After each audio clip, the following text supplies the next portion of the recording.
the people of Uganda will rise up if President Museveni tries to disrespect their voice. The people of Uganda will rise up and they will send him packing, like they did to his friend Omar el-Bashir in our neighboring country, Sudan. Thank you so much, Bobby and Tundu. I have so many questions for you, but we wanted to reserve this time. Thank you so much, Bobi Wine. Yeah. We wanted to reserve this time for questions from our audience. So what we're going to do right now for the next few minutes is kick it over to our colleagues, Dr. Cheeseman and Mentate. I understand we have many questions from our live audience, so please, we'd love to hear them. Thanks so much, Jeff, and it's a fantastic show so far, so thanks for all of the great comments. I'm going to kick us off with sort of a thought from, I guess, the more kind of academic research literature that I want to ask our great panel. You know, one of the things that we know, if we look at, say, the survey data or the election results for most African countries, is that the opposition party does much better in urban areas, and it often struggles to penetrate into rural areas. And there's a lot of reasons for that. You know, in urban areas, you've got higher density. It's often easier to mobilize people quickly and for less expense. It's also true that in rural areas, we see obviously ruling parties often find it easier to dominate the media. They often find it easier to use traditional leaders to control people, limit access to resources, use food as a way of controlling people. So I guess one of the things I wanted to ask the panel, and this sort of general question for everybody, is how do you kind of go about converting a strong urban base into being able to penetrate the rural areas and actually being able to win those votes that you need to win to actually get over the line in an election? So that's just a sort of reflection from the research. But my colleague Matadi is also going to bring to us now one of the questions that we've been getting lots of questions coming in on WhatsApp. Please do keep sending them in. The details are in the chat. If you want the number, please do send us a question. So over to you, Matadi, for a first question from our audience. Thank you so much, Nick. I think this has been a great engagement. And one of the questions that's coming up is actually cutting across to all of the speakers has been that what are your 3 strengths that you feel that your movement has that can give confidence to those people on the fence that are supporting you? I think this question is also coming in with someone from France, Marlene from France, who's asking, how is this new generation you're trying to target, how is this new approach that you're bringing in actually coming in to boost the confidence, or is there some sort of resignation from the people that you're targeting? Should I start? Please, Tundu. Well, with regard to Nick's question about the urban strongholds for the opposition versus rural, rural voting base, the Tanzania is slightly an exception.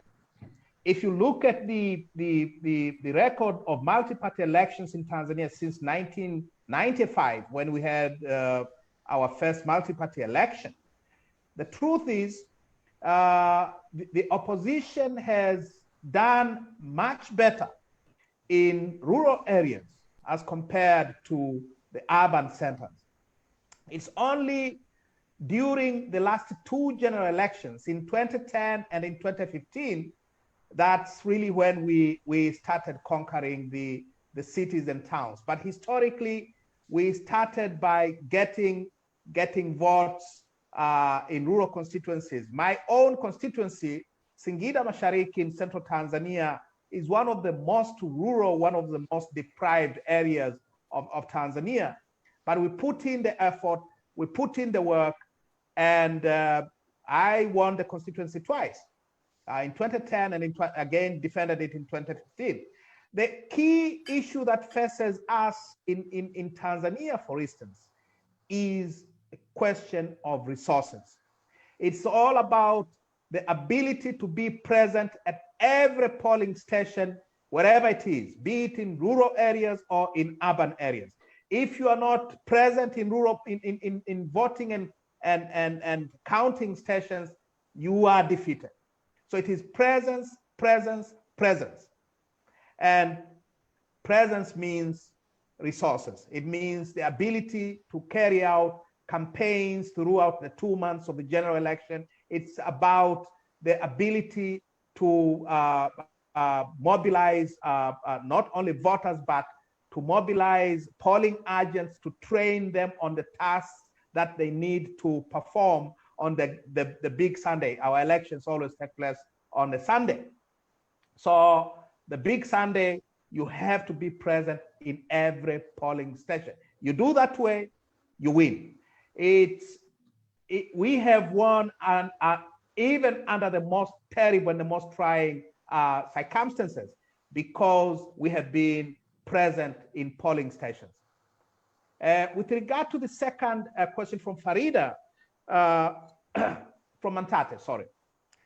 Our key strengths, speaking specifically about the opposition in Tanzania and my party in particular, after 5 years of unrelenting assault and violence from the Magufuli regime, we are even stronger organizationally than we were in 2015. What happened in 2015 when President Magufuli came to office, he prohibited all lawful political activity. We were always able to build our membership through mass meetings. After they were prohibited, we went underground.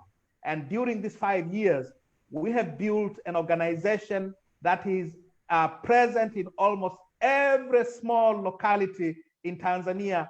We've elected leadership. We have recorded, and we have a media platform that has 6.7 million members of my party. We know exactly where they are. We know who they are.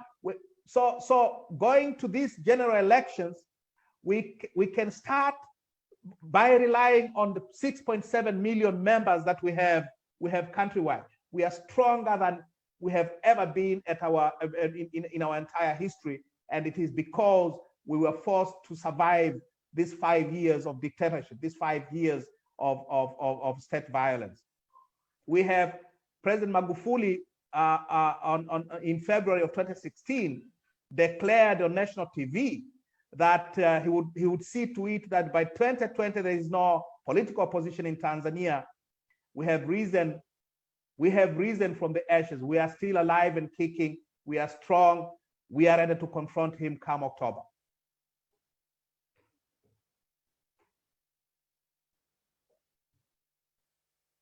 And Bobby, do you have a response to those two questions as well?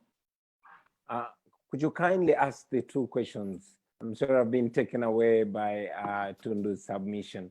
That's okay, we understand. So the first one was really about, a lot of opposition parties get strength in urban areas, but find it sometimes harder to penetrate into the rural areas, partly because the ruling party often uses underhand strategies, control of traditional leaders, censorship, use of patronage to try and lock down rural areas. So the first question was about how, parties that have a strong base in urban areas, but not necessarily in rural areas, can convert that support and become nationwide parties. And then Mantade can come in with the second question that we got from our viewers. Thank you so much. So yeah, the second question was actually trying to look at, it was coming from Malene, France, which was trying to ask like the approach that you're trying to use of the people that you're trying to sort of like reinstate the confidence in the electoral process. The question has been about, is there really a sort of urgency among those people, or there's a resignation of some sort? And then there was also a question around what are the strengths that you have as a movement that could work to boost the confidence of those people that sit on the fence and could potentially be your supporters? Thank you very much. For starters, I want to say I agree with you. The government in Uganda is doing what all dictators do. When you're explaining, made me feel like you live in Uganda. Unfortunately for us, it's beyond the underhand of the government. They also use the overhand as well, because the impunity in Uganda is not hidden anymore. They profile us and not only block us from traveling, but President Museveni has used what in the past and even currently what he uses, the Public Order Management Act, which prohibits any meeting of more than 5 people. They have also deliberately intimidated TV and radio stations. And just yesterday, the Minister of ICT came out to warn radio stations against hosting me. Just after saying that we shall only be communicating to people through TV and radio, thereby effectively saying that I'm not supposed to communicate to any Ugandan, even if I am going to be running for president in the country. However, I am confident to inform you and the world that President Museveni is meeting a competitor like never before.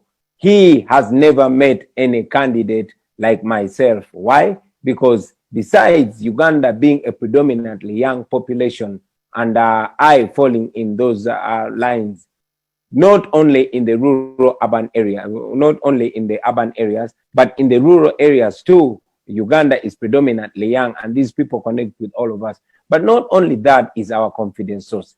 Here is the biggest confidence source.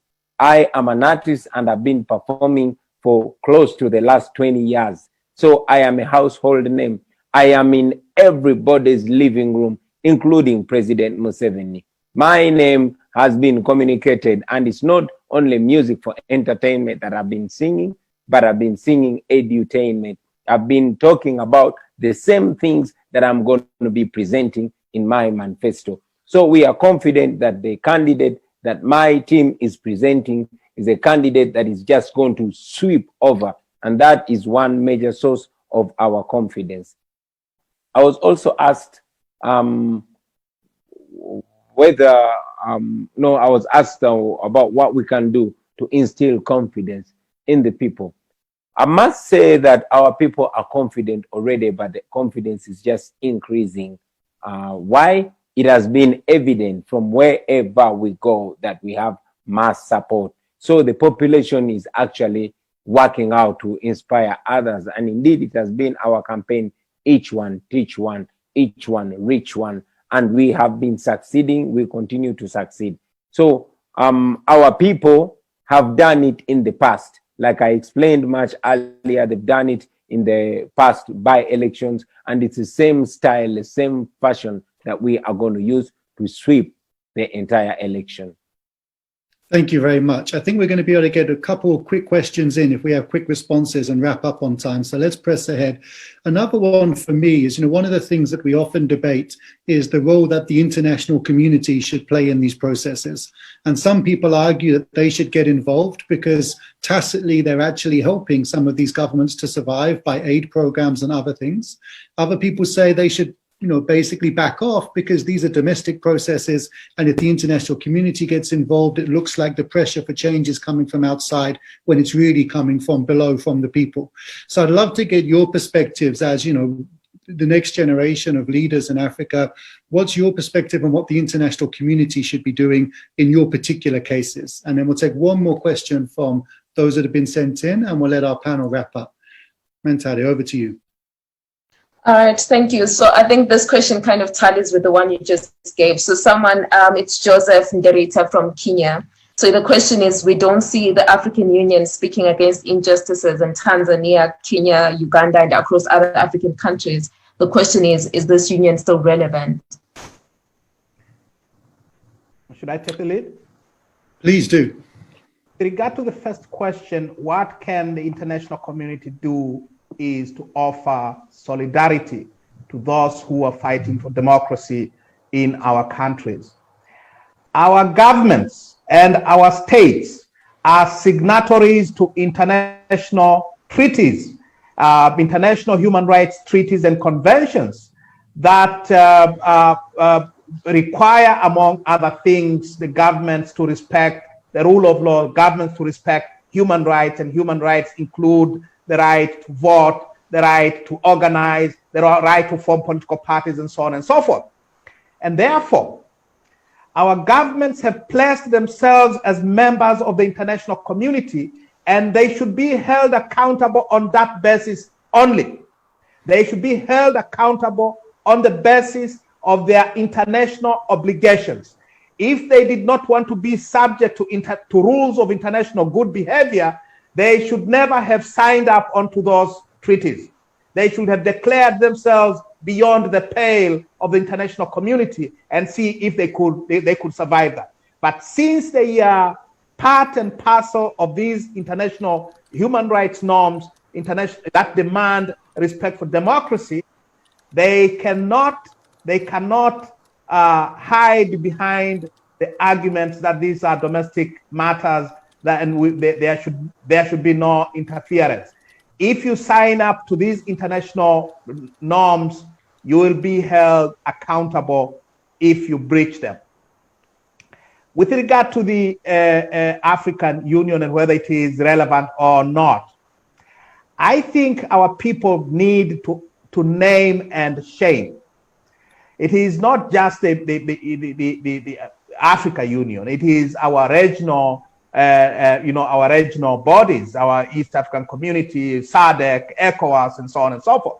We should hold everyone who we have given the responsibility to take care of our welfare to account when we see that our people are being brutalized, our people are being subjected to misrule, and these institutions that use our taxpayer money to operate are keeping quiet. So it is not just the African Union, it is all these regional bodies and international bodies as well. Well, I'm not sure how clean the UN system comes out of these situations. Tyrants have continued to receive support and succor from the international financial institutions. They have continued to receive support from the United Nations agencies. We should hold everybody to account for on the basis of these human rights norms that I have referred to. Thank you very much, and over to you, Bobi. Thank you very much, and I thank Tundu for their solid communication to the international community. Well, I was more or less well represented, but to put it in more clear terms, I would ask the international community, stop sponsoring our oppression. We have said it before and we continue to see it again. It comes out on the news when a dictatorship has illegally killed people and they're not held accountable. And the next news you're seeing is millions of dollars coming from the donor community. Please hold our leaders, and in particular, hold General Yoweri Kaguta Museveni responsible. Hold him accountable. Make the rule of law and human rights observation a precondition for cooperation. Stop sponsoring our oppression. Just in this COVID situation, you notice that Uganda has received loans way up to 6 trillion. 6 trillion Uganda shillings is more than $1.5 billion. All this money is going to be paid by us young people, our children, and their children's children. But why must we be paying for our own oppression? So kindly look at the morality, look at the values that we share as a human race, and ask our leaders why they do not observe them. To the international media, we thank you so much. And we request you to keep your eyes on us, keep your eyes on the oppressed people. Further, on the international community, we know that President Museveni has presented himself as the anchor of stability, especially in the Great Lakes region. That is a hoax. That is a lie. He has presented himself as a leader that welcomes refugees. But have you taken time to study where the circumstances that cause that refugee influx into Uganda, and what causes those instabilities, the wars in Central African Republic, in the Congo, in Sudan, and others? Please investigate that. Otherwise, you will continue to come off as partners in crime with a dictatorship that is killing people and abusing human rights in Uganda. And yet, we look at you, especially the developed world, as the custodians of human rights and the rule of law. About the African Union and the East African Community and all the regional cooperation bodies, we also call upon you, man. Don't misrepresent Africa. Let the African Union and the East African Community, don't let them look like a club of dictators. Let it be the police of values in Africa. Africa and Africans have suffered so much. So our generation in 2020 should not continue to suffer at the hands of our leaders. We are not a third world continent. We only have third world leaders. And it's you, our leaders, that are going to paint a picture of Africa. I was talking to some friend and I was getting embarrassed, asking them what the problem of Africa is. And he was saying, problem number one is leadership. Problem number two is leadership. And problem number three is leadership. So offer us the kind of leadership that we can be proud of, the kind of leadership that you want other younger Africans to learn from. With that, we are going to enjoy Africa because Africa deserves better. Africa is rich, but the Africans are suffering. That should not be the case. This message goes out to all of you leaders, but most importantly, the Africans, because the leaders are not going to do the right thing unless if we hold their feet to the fire and demand for accountability. I thank you. Fantastic. Thank you so much for that response. And just maybe to close from my end, this comes as a question that we can take home, both the listeners as well as the speakers. So Zimbabwean-based diaspora academic and public observer of African politics, Alex Magaisa, is actually trying to reinstate the need for solidarity among opposition parties across the continent. And his question really comes in to say, what are you doing as a party, as a movement, to sort of like create networks that can help in sort of like learning from each other and improving on the kind of politics that you bring to the people so that you can confront these shared challenges, because clearly the challenges that you are highlighting actually cut across the continent. So I think it's something that we can think about as we wrap up the show and go back home. Absolutely. So thank you, Nick and Matade, for facilitating that amazing interactive session. Thanks so much to our listeners. We ran a bit short on time. This went by very fast. The response has been overwhelming and we are so appreciative. Please do not hesitate to follow up with us via our website and our social media platforms. We are definitely happy to carry on these important conversations there. Farida, over to you for some farewell remarks. Well, thank you so much to both our listeners and our viewers, and most importantly, our guests, Tundu and Bobiwine. We do really hope to see your passion materialize, and we do really hope it. And we are very happy to have people like you fighting for the continent, and people like you give us faith and strength. And I really, really do hope that each one of you will make great leaders for both Uganda and Tanzania. So to our viewers, thank you for joining the very first episode of the Resistance Bureau. As you have noticed, we didn't have enough time for all your questions, but we can continue the conversation on our social media pages, and we will be very happy to see you in our second episodes in the coming weeks. Thank you very much once again, and thank you to our technical team, and thanks as well to our colleague, Dr. Chisman and Matate. Thank you. Thank you very much for having me. Thank you for having me, guys. So use this opportunity, ladies and gentlemen, to put President Museveni on the notice. Mr. Museveni, you might have forgotten what you said in 1980, but we have not forgotten. You, Museveni, put Obote on notice on the eve of the 1980 election. You said that if Obote rigs the election, you will go to the bush and fight against him. We have come to that point right now, yet again. And we are telling you that you either organize a free and fair election or step down peacefully. I said that again. We are telling you that you either organize a free and fair election or you step down peacefully. But if you continue provoking Ugandans will rise up against you, and you will end up in the dustbins of history, like your friend Gaddafi, like your friend Mobutu, and like your friend Omar el-Bashir. So take this. Thank you for listening to me, ladies and gentlemen, men and